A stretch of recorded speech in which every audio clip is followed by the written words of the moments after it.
नमो भगवते वासुदेवाय। स्वागत है आपका हमारे चैनल सनातन भाव पर। हिंदू धर्म में एकादशी का व्रत सभी व्रतों में उत्तम माना गया है। आज हम बात करेंगे माघ मास के कृष्ण पक्ष की षटतिला एकादशी के बारे में। इस दिन तिल का 6 प्रकार से उपयोग करने का विधान है, जिससे जाने अनजाने में हुए सभी पाप नष्ट हो जाते हैं। आइए जानते हैं इस पावन व्रत की कथा और महत्व। शास्त्रों के अनुसार षटतिला एकादशी पर तिल का 6 रूपों से प्रयोग करना चाहिए। तिल से स्नान, तिल का उपटन, तिल का तिलक, तिल मिश्रित जल का तर्पण, तिल का भोजन और तिल का दान। कहते हैं इस दिन आप जितने तिलों का दान करते हैं उतने ही वर्षों तक स्वर्ग पे स्थान प्राप्त होता है। तो आइए भक्तजनों, अब सुनते हैं षटतिला एकादशी की कथा। पौराणिक कथा के अनुसार प्राचीन काल में एक ब्राह्मणी रहती थी। वह भगवान विष्णु की परम भक्त थी और बहुत कठिन व्रत किया करती थी। भक्ति के कारण उसका मन तो शुद्ध था, लेकिन उसने कभी भी अन्न का दान नहीं किया। भगवान विष्णु ने सोचा कि यदि यह ब्राह्मणी इस तरह स्वर्ग आई तो इसे भोजन कहाँ से मिलेगा।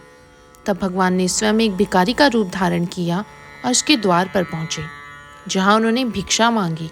तो ब्राह्मणी ने गुस्से में आकर उनके पात्र में मिट्टी का एक ढेला डाल दिया। भगवान वह मिट्टी लेकर वैकुंठ लौट आए। कुछ समय बाद ब्राह्मणी की मृत्यु हुई और वह स्वर्ग पहुंची। उसे वह रहने के लिए एक सुंदर सोने का महल तो मिला, लेकिन वह महल पूरी तरह खाली था। वहाँ खाने की कोई वस्तु नहीं थी। परेशान होकर उसने भगवान विष्णु से पूछा, प्रभु, मैंने जीवन भर आपकी भक्ति की, फिर मुझे यह खाली महल क्यों मिला। भगवान ने कहा, हे देवी, तुमने भक्ति तो की, लेकिन कभी अन्नदान नहीं किया। तुमने मुझे भी भिक्षा में मिट्टी दी थी। अब जब देव कन्याएं तुमसे मिलने आए, तब तुम उनसे षटतिला एकादशी का व्रत का विधान पूछना। ब्राह्मणी ने वैसा ही किया। उसने विधि विधान से षटतिला एकादशी का व्रत किया और तिल का दान किया। इस व्रत के प्रभाव से उसका महल धन धान्य और सुख सुविधाओं से भर गया। अंत में उसे मोक्ष की प्राप्ति हुई। तो भक्तजनों, यह थी षटतिला एकादशी की वो पावन कथा जो हमें सिखाती है कि केवल पूजा पाठ ही काफ़ी नहीं है। भगवान भाव के भूखे हैं और वो भाव प्रकट होता है सेवा और दान से। ब्राह्मणी की तरह हम भी अक्सर अपनी भक्ति पर गर्व कर बैठते हैं, लेकिन याद रखिए, जो हम दूसरों को देते हैं वही अंत में हमारे साथ जाता है। इस एकादशी पर कोशिश करें कि अपने भोजन का एक छोटा सा हिस्सा किसी ज़रूरतमंद को दें।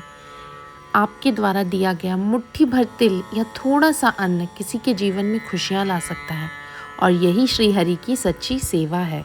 आशा है कि षटतिला एकादशी की यह कथा आपके हृदय को छुई होगी।